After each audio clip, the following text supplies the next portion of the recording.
Pregunta no va a haber, porque además lo tenemos también, igual que a Zapata, lo vamos a tener en el embalse de los suizos, que fue la ingeniería que lo llevó, y por tanto, pues te agradezco, ya sabes los cafés cómo van y todas esas cosas, ¿vale? Muchas gracias. Muy bien. Te interrumpiré cuando queden 3 minutitos, ya sabes. Perfecto. Gracias. Bueno, lo primero agradecer a Ariosto, el Ayuntamiento de Orihuela y a todas las personas responsables de organizar este congreso, la participación aquí. Y la verdad es que me siento un poco como en casa porque veo muchos amigos, muchos conocidos, muchas empresas, administraciones. Y nada, gracias a todos por estar aquí y esperemos presentaros, pues hablar de ingeniería, de construcción y explotación de balsas. Y en este caso nos hemos centrado en la balsa de los suizos, que fue una balsa que tuve la oportunidad y la suerte de diseñar y de dirigir la construcción y participar también luego en la explotación hasta que ya pues, la SAD de los suizos pues, se encarga de llevarla a cabo y de mantenerla.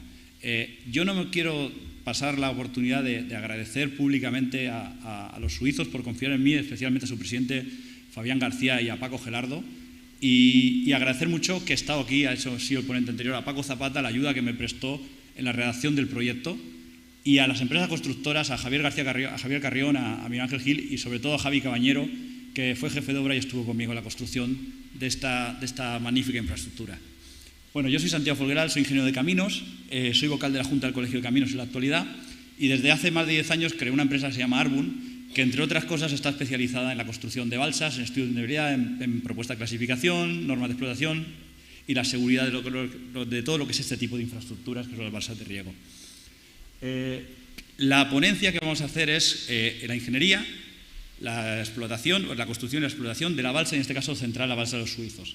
Este es el lugar donde la balsa de los suizos que existía en el principio de la construcción. ¿Qué es lo que hacemos en ingeniería? Analizamos la situación, vemos el entorno, vemos lo que hay y nos centramos en la normativa. ¿Qué ocurre con la normativa? La primera normativa que vemos en una infraestructura de este tipo es la ambiental. ¿Qué pasa con la normativa ambiental? En este caso tenemos que detectar cuál es el órgano sustantivo. ¿Quién tiene las competencias en materia para darnos la autorización o para darnos la licencia de construcción de esa balsa? En esta licencia ambiental tenemos 3 órganos, la del órgano nacional, las autonomías o los ayuntamientos. En el caso que nos ocupa, la balsa de los suizos estaba en el municipio de Albatera, el órgano sustantivo, por tanto, era el ayuntamiento, que no tiene que ver con que sea el promotor. Al ser este ayuntamiento, la comunidad autónoma que tenía que regirse era la Comunidad Valenciana y la normativa que teníamos que seguirnos era la normativa ambiental valenciana, siempre por ser más restrictiva que la nacional. ¿Qué pasaba? Además, me centro en la zona de objeto de estudio, aunque analizamos muchas opciones, muchas alternativas. ¿Qué pasaba en la zona objeto de estudio? La balsa se encontraba en Red Natura 2000. Además, cerca de cauces, colindante en zonas de policía y en el LIC de Serra de Crevillent y en la zona CEPA. Por lo tanto, la primera consulta que tuvimos que hacer fue a preguntar al Ministerio para preguntarle por un estudio de afección de la Red Natura 2000. ¿Qué pasaba con la comunidad autónoma que tenemos aquí en Valencia y qué dice la normativa en materia de balsas, la normativa ambiental?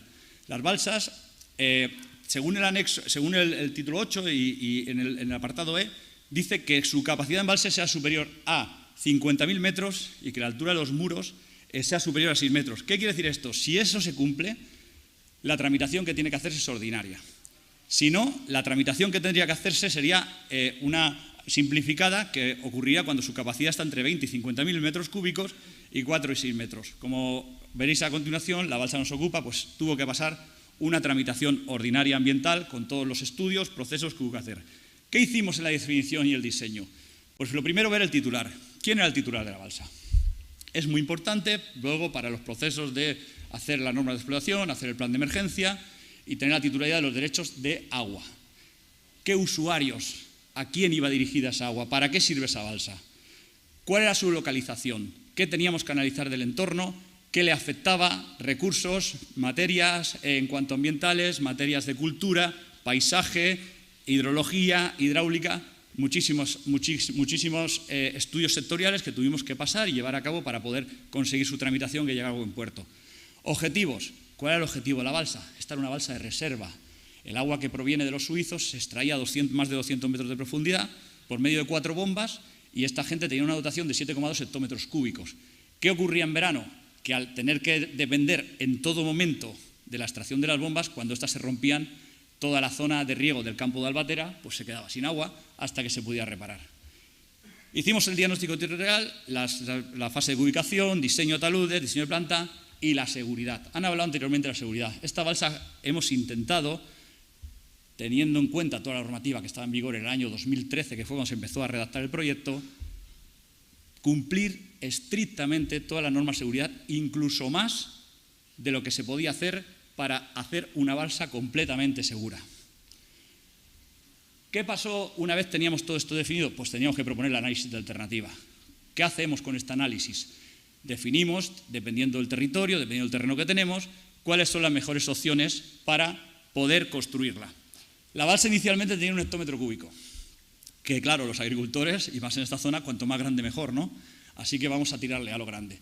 Entonces empezó diseñándose con 1 hectómetro cúbico, pasó luego por determinadas situaciones para cumplir normativa ambiental, normativa de cultura, normativa de paisaje, ya que había el canal de la Algueda, ya que estábamos en Natura 2000, como he dicho, terrenos forestales, normativas de la Comunidad Hidrográfica del Segura, que había que cumplir temas de zona de policía de cauces, y al final fue haciéndose diferentes estudios hasta llegar a una solución final, bueno, diferentes estudios como veis aquí, con berma, sin berma, con acceso a fondo de balsa, sin acceso, se descartó todo y lo final lo que ocurrió fue una balsa con una altura de 21 metros de profundidad del vaso y 31 metros de altura de dique.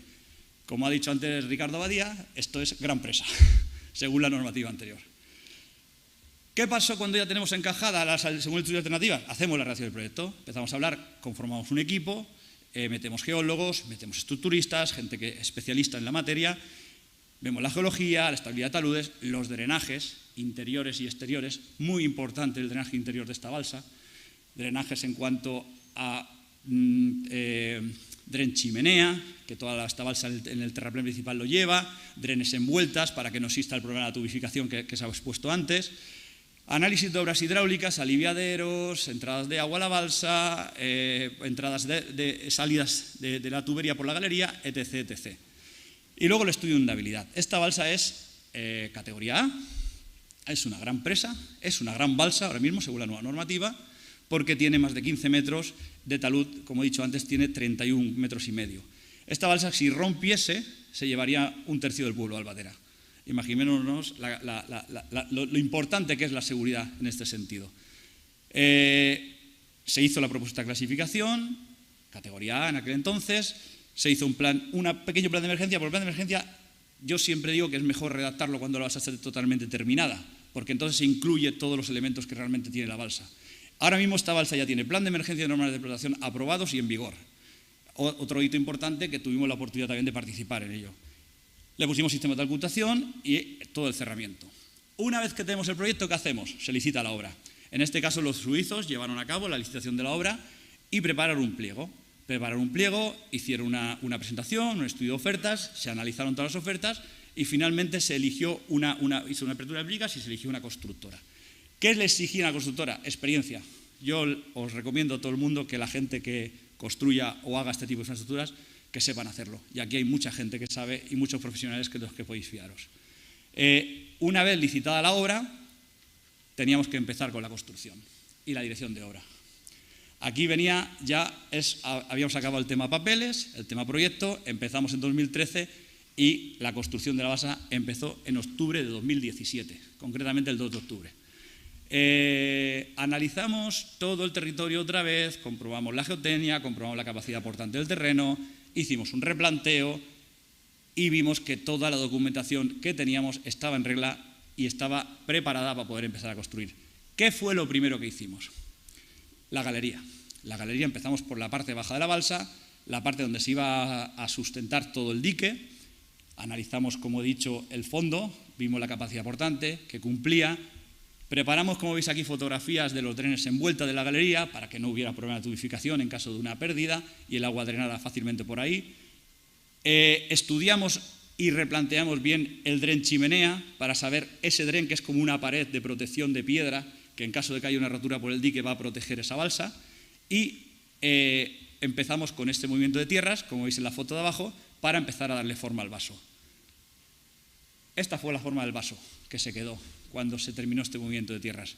Ya teníamos lo que era la base, ya teníamos lo que era el vaso y ahora teníamos que vestirla. teníamos que empezar a poner pues, todos esos elementos hidráulicos.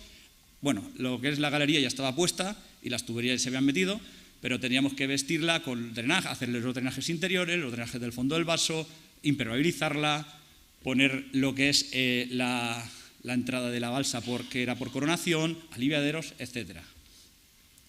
Aquí, como veis, hago un poco de hincapié con esa foto que se ve la magnitud, porque en esta balsa nos dio un problema que empezó a salir agua por el talud de lo que era el talud de desmonte. Algo que no habíamos previsto, algo que no habíamos detectado en el estudio geotécnico y que fue un verdadero quebradero. ¿Qué solución le dimos en obra? Esta balsa lleva doble impermeabilización en el fondo. Creímos que era la mejor solución, hicimos unos drenes californianos, que era pinchar el terreno, pinchar el talud para que saliera el agua por ahí y a través de unos tubos nos dijera en la zona de auscultación, en la galería, saliera y nos diera y nos dijera qué pasaba con esa agua en caso de que apareciera, ¿no? que saliera por debajo de la balsa. Como veis, las estructuras, se empezaron a construir los aliviaderos, se empezaron a construir la entrada a la balsa y llegó la impermeabilización. Es un proceso muy delicado, la impermeabilización. A nosotros es lo que más dolor de cabeza nos lleva como ingeniería.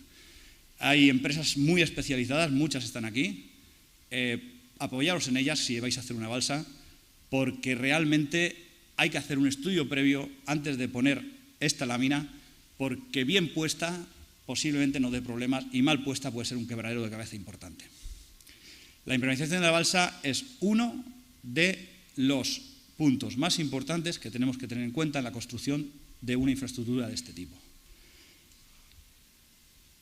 Finalmente, después de poner esta lámina, hay que ariestrarla, hay que ver los resultados, comprobar todas las soldaduras, hacer todos los elementos de coronación de lo que es la parte del dique y llenar la balsa. Aquí empieza ya otro proceso delicado. El llenado de la balsa, yo recomiendo que una balsa de este tipo lo hagáis en 3 fases.